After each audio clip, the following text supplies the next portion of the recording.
They say revenge is a dish best served cold. I prefer mine scalding hot, with a side of public humiliation and a garnish of professional ruin.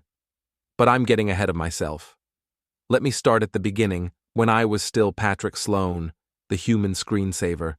That guy who blends into office furniture so well that people forget I'm there until they need someone to blame for the printer being out of toner. Before we dive deeper into this story, I have one small request. Please subscribe, drop a like, comment, and hit that hype button to boost this channel so more people can discover these incredible Reddit stories. It was a Tuesday morning in October when my perfectly mediocre life imploded. I was sitting in my gray cubicle at Whitford Marketing Solutions, nursing my third cup of coffee and pretending to care about quarterly projections, when my phone buzzed with a text from an unknown number. "Thought you should see this," the message read, followed by a screenshot that made me freeze. It was from a group chat called Wedding Planning Squad, a name that should have been my first red flag. The screenshot showed a conversation between my fiancée Brooke and my best man Kyle, along with several other people I thought were friends. Brooke: "Patrick still has no clue. This is actually kind of fun." Kyle: "I almost feel bad. Almost. Did you see his face when he was talking about honeymoon plans yesterday?" Jessica: "You guys are terrible. I love it. How long has this been going on?" Brooke: 6 months. Patrick's so oblivious. He actually thanked Kyle for being such a supportive friend through our rough patch." Kyle: "The rough patch where I was banging his fiancée. Classic." The conversation continued, but my vision had started tunneling. There were betting pools, actual money-changing hands over when I'd figure it out, how I'd react, whether I'd cry at the wedding. They had a whole system worked out. Kyle would give a best man speech that was apparently loaded with inside jokes about their affair. I set my phone down very carefully, the way you'd handle a live grenade. My hands weren't shaking yet, but they would be soon. "Patrick, you look like you've seen a ghost." Rita Kowalski, the CEO's executive assistant, was standing by my desk with a stack of papers. Rita was 58, had worked here for 15 years, and knew everyone's business before they did. She also had the rare quality of actually giving a damn about people. "Just processing some unexpected news," I said, surprised by how normal my voice sounded. Rita's eyes narrowed. She had a sixth sense for office drama. "Bad news? The kind that makes you question everything you thought you knew about human nature." "Ah." Rita nodded knowingly. "That kind of Tuesday. Want to talk about it?" I looked around the open plan office. My co-workers were typing away, oblivious to the fact that my entire world had just shifted on its axis. The fluorescent lights hummed their usual tune. The coffee machine gurgled in the break room.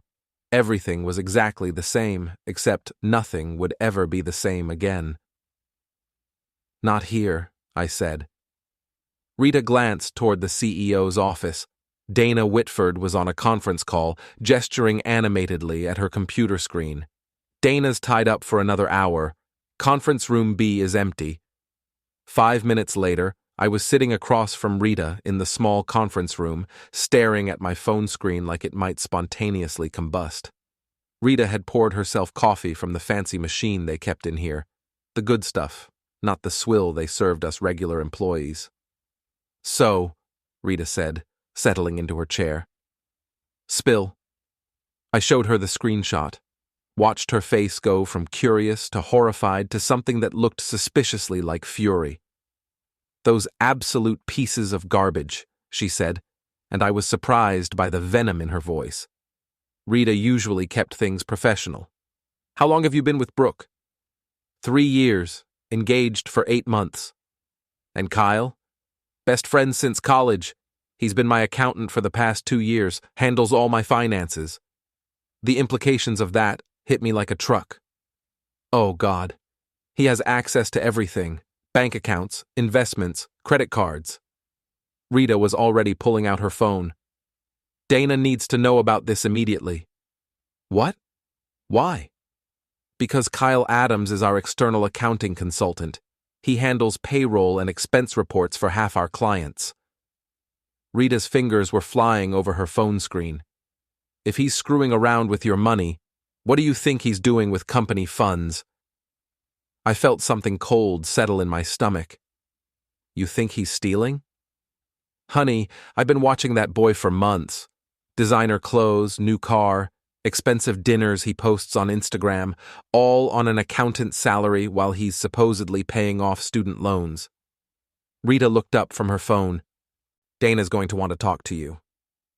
I don't want this getting out at work. It won't. But Patrick? Rita's expression softened. These people aren't your friends. Friends don't do this to each other. And if Kyle's been playing fast and loose with your finances, you need to know now, before he disappears with your savings. My phone buzzed. Another text from the unknown number. There's more. Meet me at Lucky Hammer tonight. 8 p.m. Come alone. I showed Rita the message. She frowned. That's either very good news or very bad news. In my experience, anonymous messages tend toward the bad news side. True. But sometimes bad news is exactly what you need. Rita stood up. Dana's call just ended. Come on. Dana Whitford was not what you'd expect from a CEO. She was 45, dressed in jeans and a blazer, and had the kind of sharp intelligence that made you feel like she could see straight through your skull into your thoughts. She'd built Whitford marketing from nothing into a multi-million-dollar company, and she had a reputation for being fair but ruthless when crossed. Patrick, she said as we entered her office, Rita tells me we might have a problem with Kyle Adams. It's personal, I started, but Dana held up a hand. Nothing involving our external accountant is personal. Show me. I handed over my phone. Dana read the screenshot, her expression growing darker with each line. Son of a bitch, she muttered. Rita, get Randall up here and call our internal audit team. Who's Randall? I asked. Head of security, former Boston PD. Dana was already pulling files from her desk. Patrick, I'm going to ask you some questions, and I need completely honest answers. For the next hour, Dana grilled me about Kyle's access to my accounts, our friendship, any suspicious behavior I might have noticed. The picture that emerged was not pretty. Kyle had been managing my money for 2 years, had talked me into several investments that hadn't panned out, and had recently suggested I increase my life insurance policy. He said it was smart financial planning, I told Dana. With the wedding coming up, Brooke would need security if something happened to me. And who's the beneficiary on your current policy? Brooke. The word tasted like ash. Dana and Rita exchanged looks. Patrick, Dana said carefully. When's the wedding? Saturday. This Saturday. And you just found out about the affair today? I nodded. That's not a coincidence. Dana leaned back in her chair. They're accelerating their timeline. Rita, get me everything we have on Kyle Adams. Bank records, client files, expense reports, everything. Already on it. Rita was typing furiously on her laptop. What are you thinking? I asked. I'm thinking your fiancé and best friend aren't just cheating on you. I think they're planning to rob you blind and possibly worse. Dana's phone rang. Randall? Good. Come up to my office. We have a situation. Randall turned out to be a mountain of a man with graying hair and the kind of eyes that had seen too much. He listened to our story without expression, occasionally asking pointed questions about Kyle's behavior and Brooke's sudden interest in my insurance policies.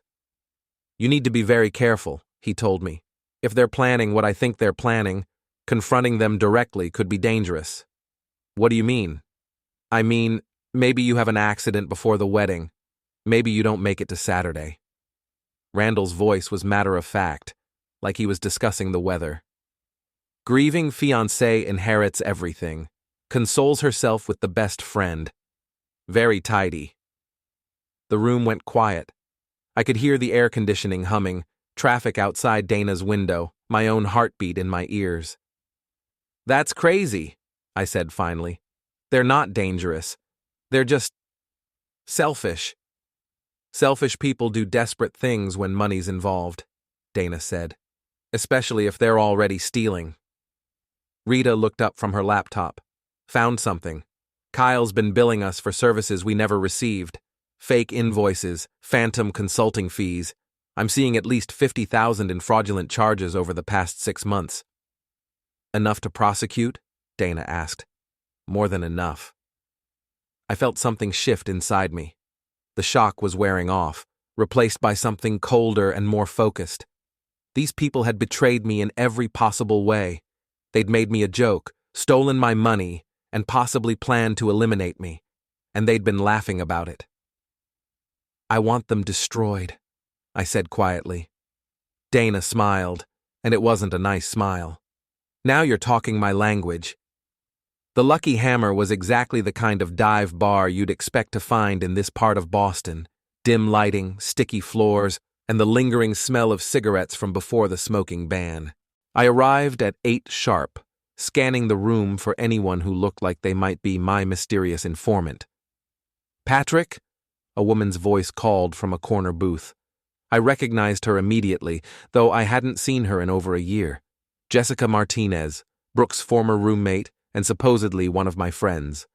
She looked nervous, fidgeting with her drink. Jessica. I slid into the booth across from her. You're my anonymous source? I couldn't stand it anymore, she said without preamble.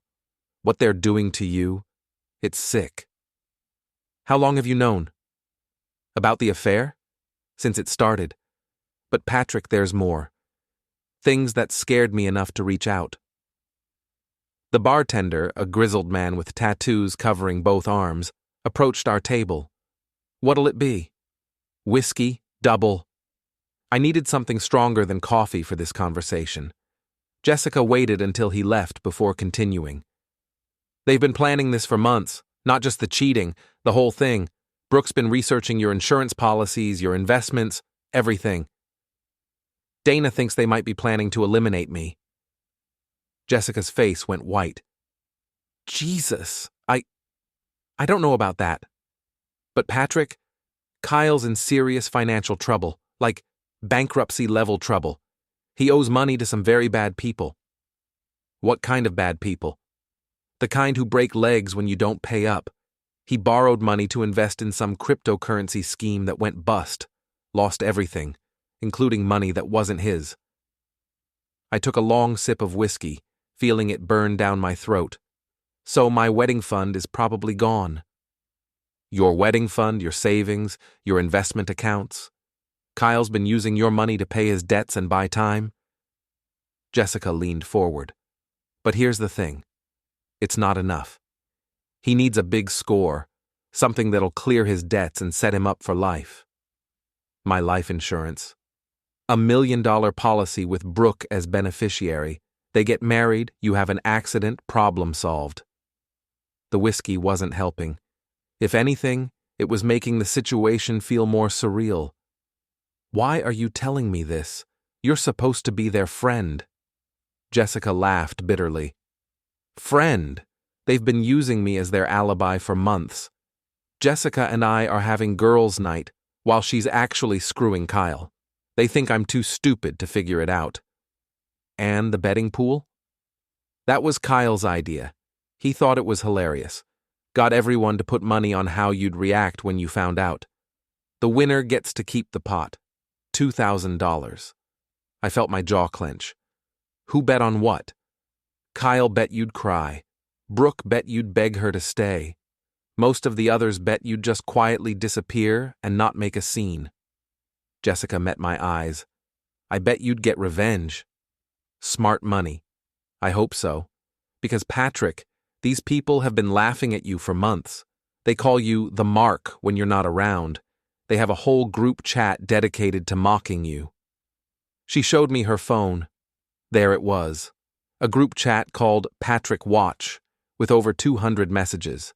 Screenshots of texts I'd sent Brooke, photos of gifts I'd given her, detailed discussions of my pathetic attempts to be romantic. They'd turned my entire relationship into entertainment. I'm going to ruin them, I said quietly. Good. But be careful. Kyle's desperate, and desperate people do stupid things. I finished my whiskey and stood up. Jessica, when this is over, you'll get your $2,000. I don't want the money. Then donate it to charity. But you're going to win that bet. The next morning, I called in sick to work and spent the day with Dana and her team, going through my financial records. The damage was worse than I'd imagined. Kyle had systematically drained my accounts over the past year, using his access to make small, regular withdrawals that wouldn't trigger alerts. My savings were gone, my investment portfolio had been liquidated, and he'd even taken out a loan in my name. Total damage is around $300,000, Dana's forensic accountant reported, plus whatever he's stolen from the company. Can we prove it? I asked. Absolutely. He left a paper trail a mile wide. The man's either incredibly arrogant or incredibly stupid. Both, I said. Dana was studying a printout of Kyle's recent transactions. He's been making payments to some interesting people. Randall, you recognize any of these names? Randall looked over the list and nodded grimly. Tommy Ricci, Vincent Calabrese, Marcus Santos, all connected to the Torino family. Mob? I asked. Associates. They run high-interest loans, gambling operations, that sort of thing. If Kyle owes them money, he's in serious trouble. How serious? The kind where they might accept a life insurance payout in lieu of broken bones. Dana set down the papers. Patrick, we need to move fast. If Kyle's planning something for this weekend, we can't wait for the legal system to catch up. What do you have in mind? We're going to give them exactly what they want, a public spectacle, but we're going to control the narrative. She outlined her plan. It was elegant, ruthless, and completely legal. More importantly, it would destroy them in front of everyone they cared about. The wedding's at the Riverside Event Center, right? 200 guests? 250, I confirmed. Perfect. Here's what we're going to do. That afternoon, I went through the motions of being a normal groom-to-be. I confirmed details with the caterer, picked up my tuxedo, and met with the photographer. All the while, Brooke played the loving fiancée, fussing over last-minute details and complaining about stress. I can't wait for this to be over, she said as we reviewed the seating chart. All this planning is exhausting.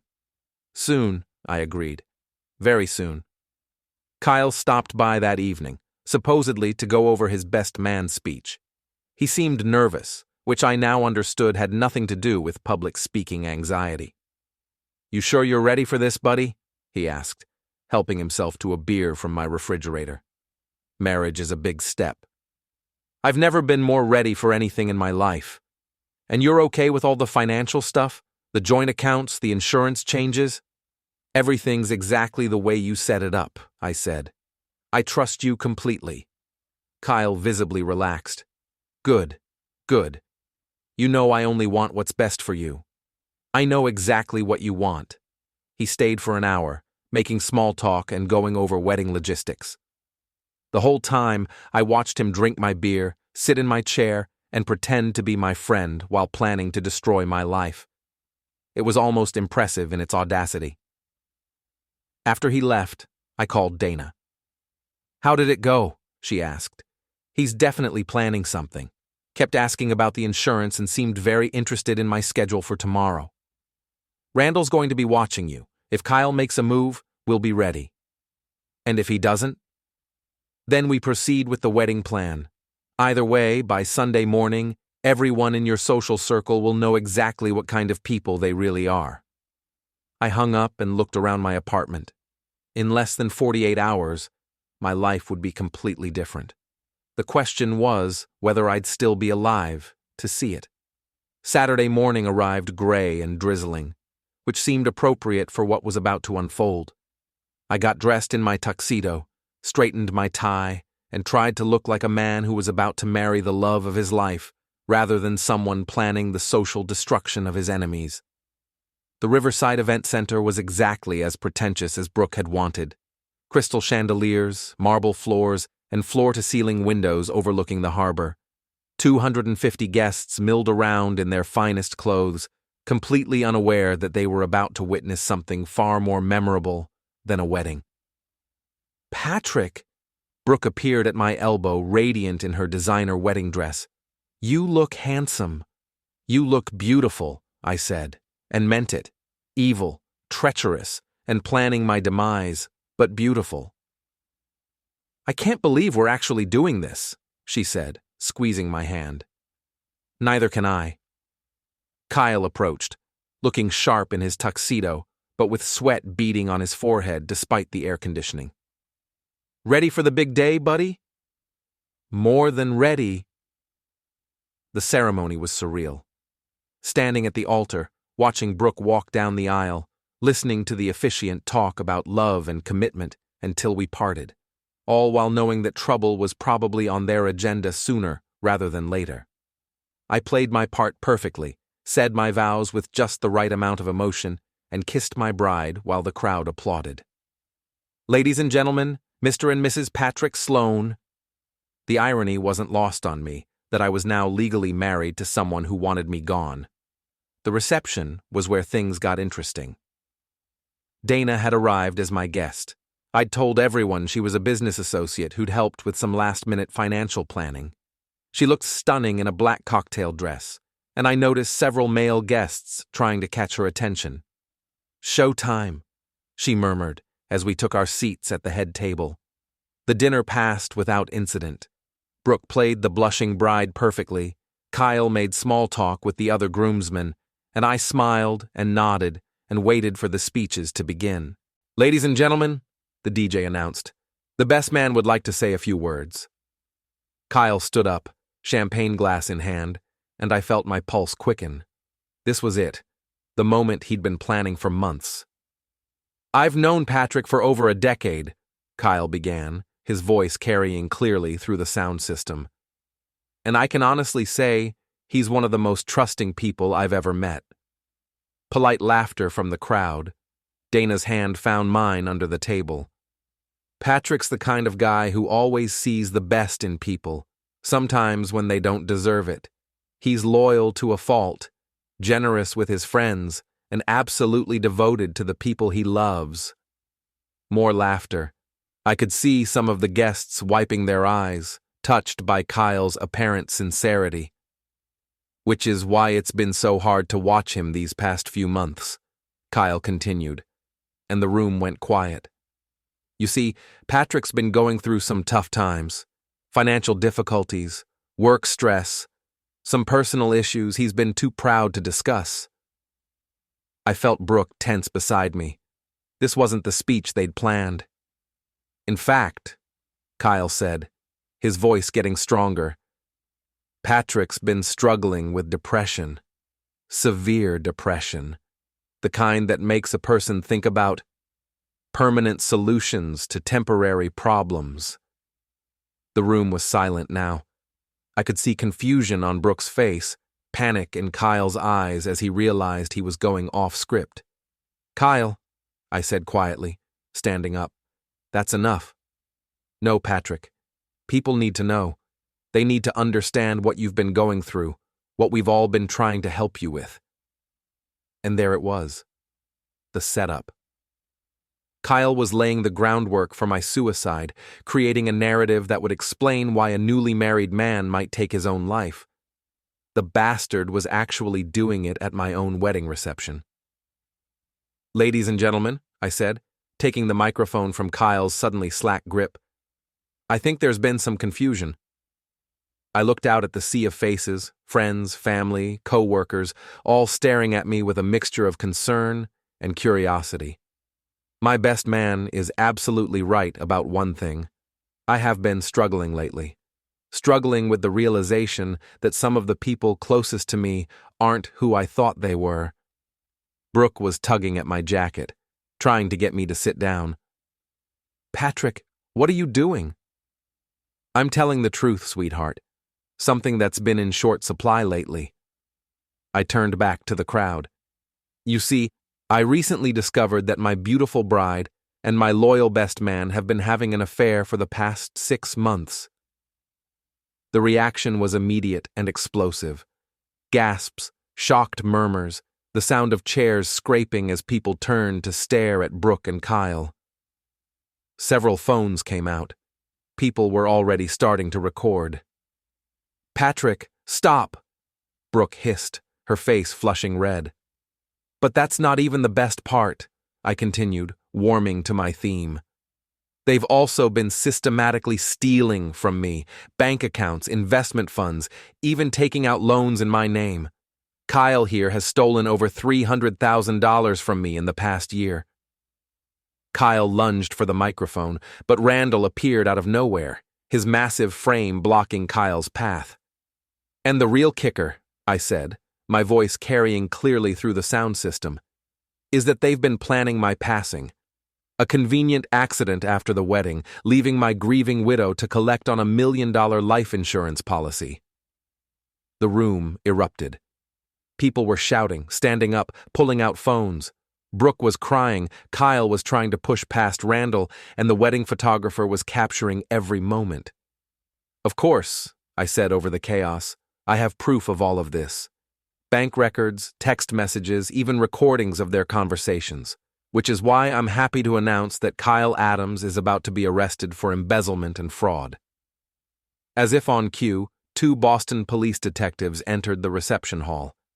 Kyle saw them coming and tried to run, but Randall caught him easily. "Kyle Adams, you're under arrest for embezzlement, wire fraud, and conspiracy to commit insurance fraud." The handcuffs clicking shut was the most satisfying sound I'd ever heard. Brooke was sobbing now, her makeup running, her perfect wedding dress stained with tears and champagne. "Patrick, please, I can explain." "Actually," Dana said, standing up and taking the microphone, "let me explain." The room went quiet again, all attention focused on this elegant stranger. "My name is Dana Whitford, and I'm the CEO of Whitford Marketing Solutions. Kyle Adams was our external accountant, and over the past 6 months, he's embezzled over $200,000 from my company. When we discovered this theft, we also uncovered his plot against Patrick." She gestured to the police officers, who were now reading Kyle his rights. "Mr. Adams has been using his access to Patrick's accounts to fund gambling debts owed to organized crime figures. When that wasn't enough, he and Mrs. Sloan devised a plan to murder Patrick and collect his life insurance." More gasps from the crowd. Someone screamed. The photographer was having the time of his life. "Fortunately," Dana continued, "Patrick came to us before they could carry out their plan. We've been working with law enforcement for the past week to gather evidence." A second detective approached Brooke, who was still sitting in her chair, staring at the chaos around her in shock. "Mrs. Sloan, we'd like you to come with us for questioning." "This is insane," Brooke said, finally finding her voice. "Patrick, tell them this is crazy. I love you. I would never hurt you." I looked down at my wife of 3 hours, this woman I'd planned to spend my life with, who'd been planning to end that life for money. "The only crazy thing," I said, "is that I ever trusted you." As the police led them away, the reception hall buzzed with shocked conversations. Some guests were leaving, others were clustering around tables, dissecting what they'd just witnessed. The DJ had long since stopped the music. "Well," Dana said, appearing at my side, "that was more entertaining than most weddings. Think it'll make the social media rounds? Honey, this is going to be viral by midnight." I looked around the room at the faces of people who'd known me for years, who'd thought of me as boring, predictable Patrick, the guy who never made waves, never caused drama, never fought back. "Ladies and gentlemen," I said, taking the microphone one last time, "thank you all for coming to witness the end of my marriage and the beginning of my new life. The bar is still open, courtesy of my soon-to-be ex-wife's credit card. Drink up." The next few weeks were a whirlwind of legal proceedings, media attention, and social fallout. The video of my wedding speech went viral, racking up millions of views and spawning countless memes. I became briefly famous as Revenge Wedding Guy, which was surreal but oddly satisfying. Kyle was charged with multiple felonies and held without bail, thanks to his connections to organized crime figures. Brooke was released pending trial, but faced charges of conspiracy and insurance fraud. Both of them tried to plea bargain by claiming I'd somehow orchestrated the whole thing, but the evidence against them was overwhelming. The divorce proceedings were swift and brutal. Since we'd been married for less than 4 hours before her arrest, the annulment was straightforward. I got back what was left of my money, plus damages from Kyle's insurance policy and Brooke's family assets. But the real satisfaction came from watching their lives unravel in real time. Kyle's arrest made the business news, destroying what was left of his accounting practice. His other clients dropped him immediately, and several filed lawsuits when they discovered irregularities in their accounts. The gambling debts that had started this whole mess came due while he was in jail, and his creditors seized everything he owned. Brooke lost her job at the boutique where she'd worked, partly due to the scandal and partly because she'd been stealing from the register to fund her lifestyle. Her Instagram account, where she'd built a modest following as a lifestyle influencer, was flooded with comments about the wedding video. She tried to spin it as being a victim of an abusive relationship, but too many people had seen the evidence. The best part was watching their mutual friends choose sides. The group chat that had mocked me for months suddenly went silent as people realized they'd been accessories to fraud and conspiracy. Several of them reached out to apologize, but I wasn't in a forgiving mood. "You want to make amends?" I told one former friend who called crying. "Testify at their trial." Dana offered me a permanent position at her company, with a significant raise and the title of Director of Client Relations. "You handled yourself well under pressure," she said. "That's exactly what we need in this business." I accepted immediately. Working for someone who'd helped me destroy my enemies felt like the right career move.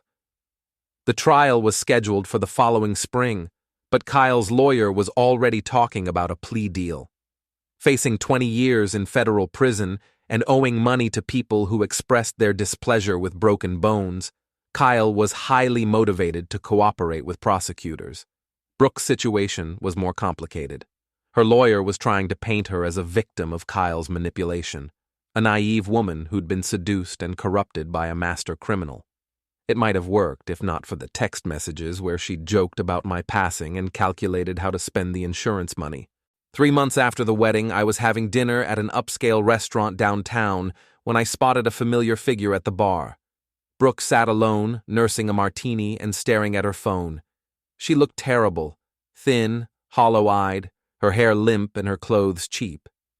The designer wardrobe was long gone, sold to pay legal fees. I considered leaving without saying anything, but curiosity got the better of me. I walked over and took the empty stool beside her. "Hello, Brooke." She looked up, startled, then quickly composed herself. "Patrick, I didn't expect to see you here. It's a free country. Well, for some of us." She flinched at that. "Look, I know you hate me, but—" "Hate you?" I interrupted. "I don't hate you. Hatred implies you still matter to me. Then why are you sitting here?" "Curiosity. I wanted to see how you were handling your new reality." Brooke laughed bitterly. "My new reality? You mean being broke, unemployed, and facing federal charges? It's fantastic, thanks for asking. You made your choices. Did I?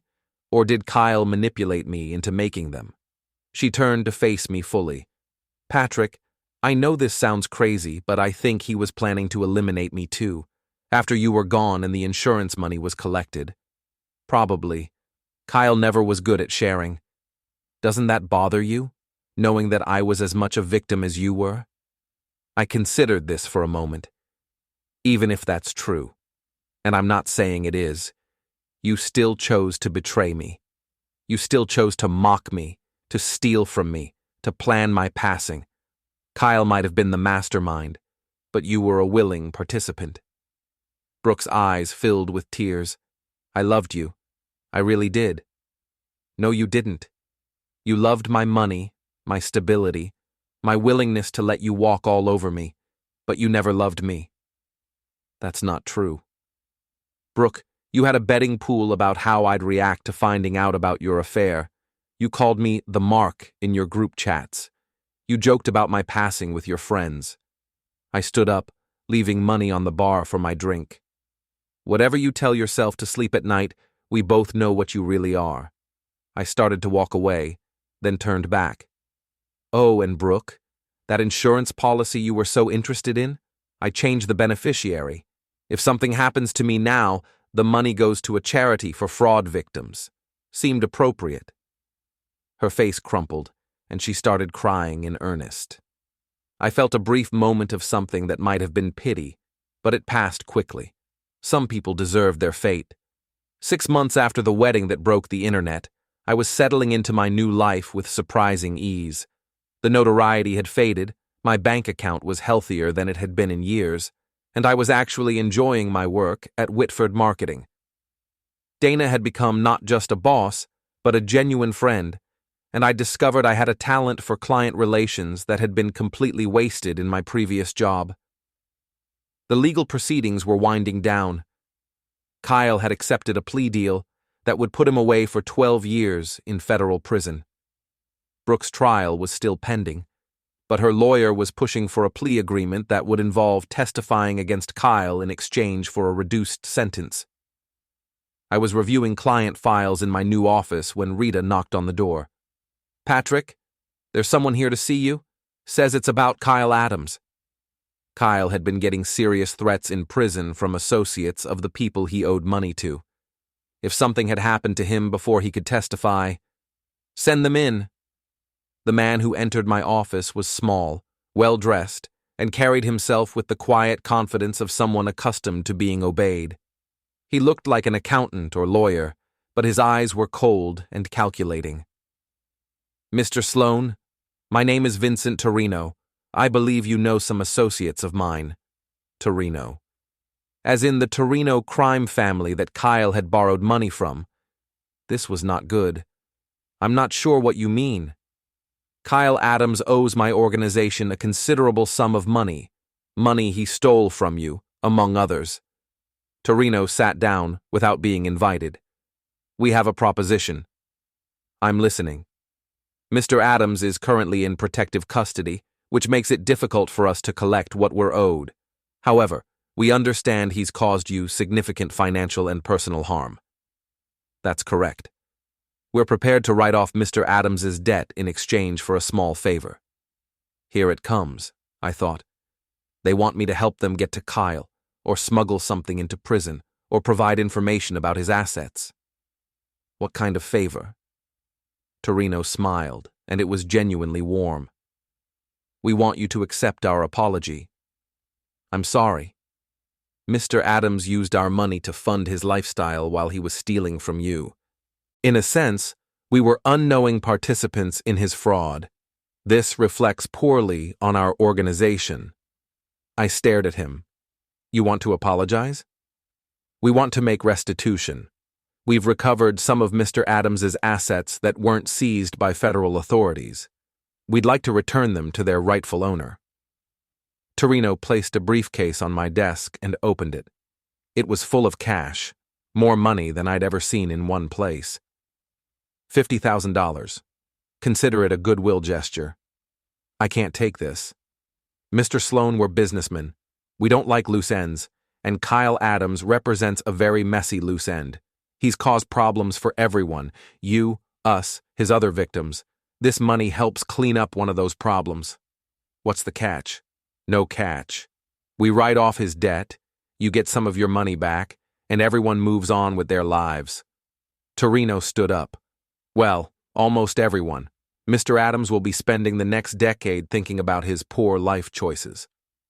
After he left, I stared at the briefcase for a long time. $50,000 in cash, apparently clean money that Kyle had hidden from federal investigators. Money that was legally mine, recovered from someone who'd stolen from me. I called Dana. "You'll never guess who just visited my office. Try me." I told her about Torino and the money. She was quiet for a long moment. Patrick, you need to call the FBI immediately. Why? They said it was clean money. Because the Torino family doesn't do anything out of goodwill. They want something, and if they're not telling you what it is, that means it's something you wouldn't agree to. She was right, of course.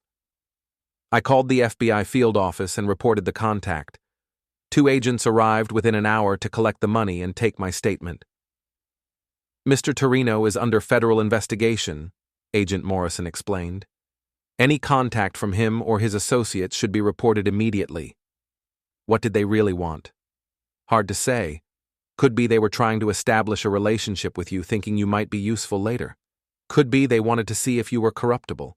Could be they genuinely felt bad about Kyle using their money to steal from you. Which do you think it is? Agent Morrison smiled. In my experience, organized crime figures don't feel bad about anything, but they do respect people who can't be bought. Word is going to get around that Patrick Sloan can't be corrupted. That's not a bad reputation to have. The trial began in late spring, almost a year after my disastrous wedding. I was the prosecution's star witness, spending 3 days on the stand detailing Kyle and Brooke's betrayal and theft. The defense tried to paint me as a vindictive ex-husband seeking revenge, but the evidence was overwhelming. Kyle looked terrible. Prison had not been kind to him. He'd lost weight, his hair was going gray, and he had the hollow-eyed look of someone who'd seen too much violence. When he took the stand in his own defense, his voice shook as he tried to explain his actions. I never meant for it to go this far, he said. The gambling debts got out of control, and I panicked. I thought I could pay everything back before Patrick noticed. And the plan to eliminate Mr. Sloan? The prosecutor asked. That was never serious. We were just fantasizing, blowing off steam.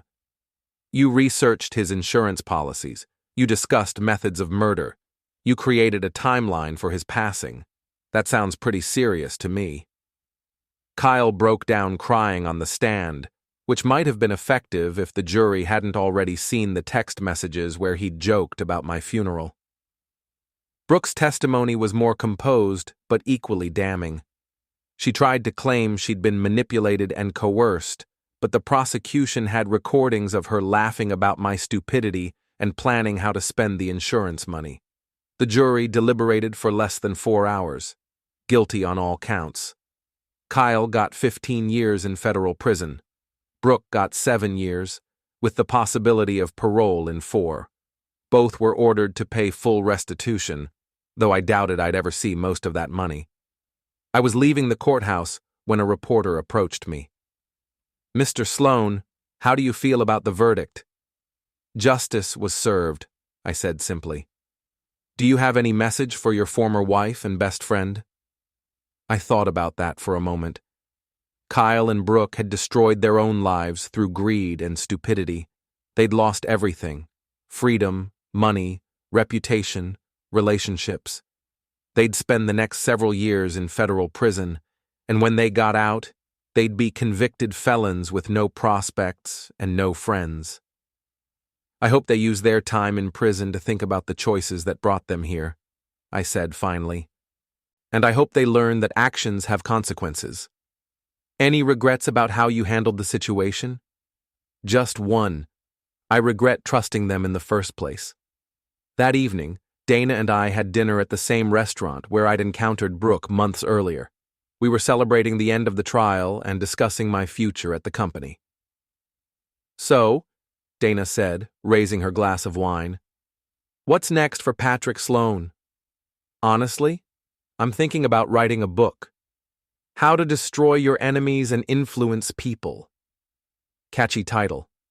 I've got a better one. The last word, A Guide to Revenge. Dana laughed. You know, when Rita first told me about your situation, I thought you were just another victim. Someone who'd been screwed over and would quietly accept it. What changed your mind? The way you handled yourself. Most people would have confronted them privately, made a scene, maybe thrown a punch. You waited, gathered evidence, and destroyed them publicly in the most humiliating way possible. They earned it. They did. and you gave them exactly what they deserved. I looked around the restaurant, thinking about how much my life had changed in the past year. I had a better job, more money, genuine friends, and the satisfaction of knowing that the people who'd betrayed me were paying the price for their actions. "You know what the best part is?" I said. "What's that?" "For the rest of their lives, whenever someone Googles their names, the first thing that comes up will be that wedding video. They'll never escape what they did." Dana smiled. "Now that's a proper revenge." We finished our dinner and walked out into the Boston night. Somewhere across the city, Kyle and Brooke were beginning their sentences, learning what it meant to lose everything. They'd had the chance to build a life with someone who loved them, and they'd thrown it away for money and cheap thrills. I'd given them the last word they'd ever have on my life, and it was a word they'd regret forever. Some people get what they deserve. Others get what they earn. Kyle and Brooke had earned every single day of their sentences.